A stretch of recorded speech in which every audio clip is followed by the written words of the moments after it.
Good evening. 2.5 months ago, my high school wrestling career ended in anticlimactic fashion. Heading into the 32-man state tournament as the undefeated 6th seed, I was ready to shock the world.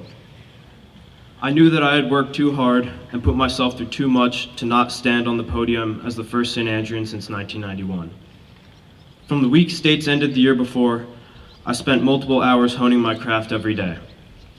Even with the pandemic messing up my previous plans, I persevered, drilling on a small mat in my backyard no matter what the weather. Rain, shine, 25 degrees in early March, or 105 in August.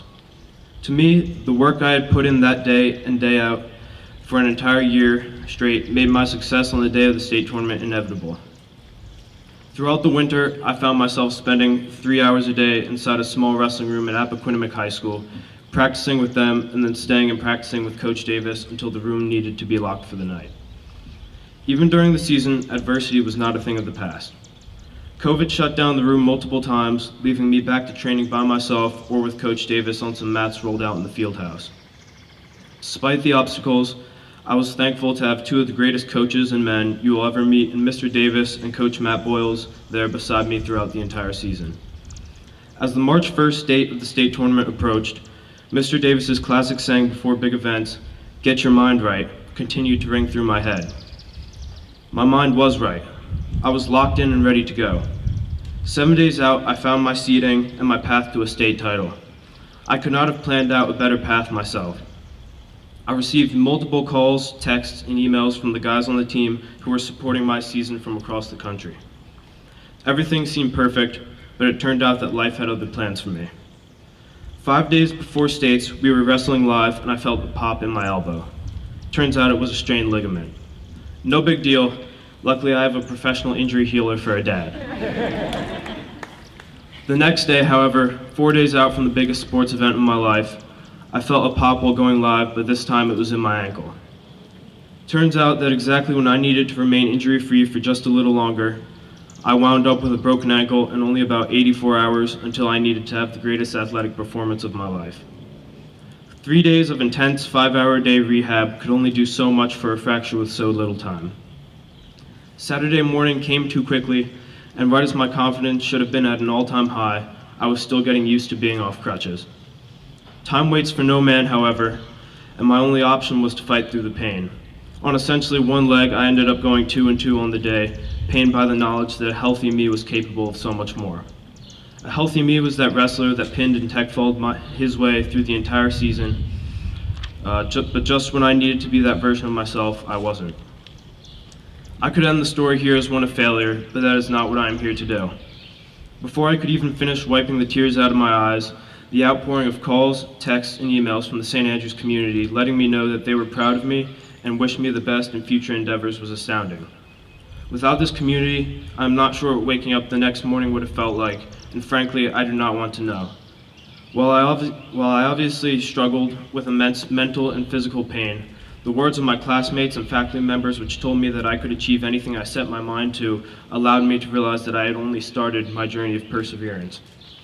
I realized that while I had come up short of my goal, there are always more goals to set and dreams to chase, and ultimately, despite what happened, I would not change a thing. From shadow wrestling in the rain at 9:30 at night to traveling up and down the state with Coach Davis in search of open wrestling rooms, there is not a second of it that I would take back. As Rocky Balboa once famously stated, it ain't about how hard you can hit, it's about how hard you can get hit and keep moving forward. Life is not always kind. It loves to hit hard and it does not wait to make sure that you can get back up. And sometimes you can't, at least not by yourself. But that is what community is for.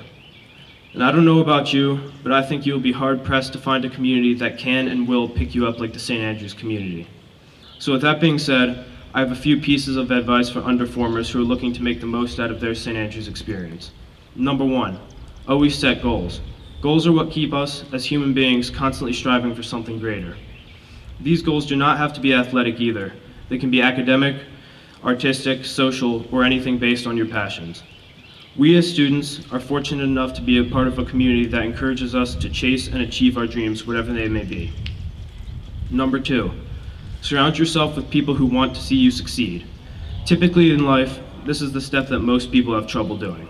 Truly good and supportive people can be difficult to come across, but at St. Andrews, you are surrounded by over 300 students and 77 faculty members, not to mention hundreds of staff members as well, who are all dedicated to seeing you grow, learn, and succeed. Need proof?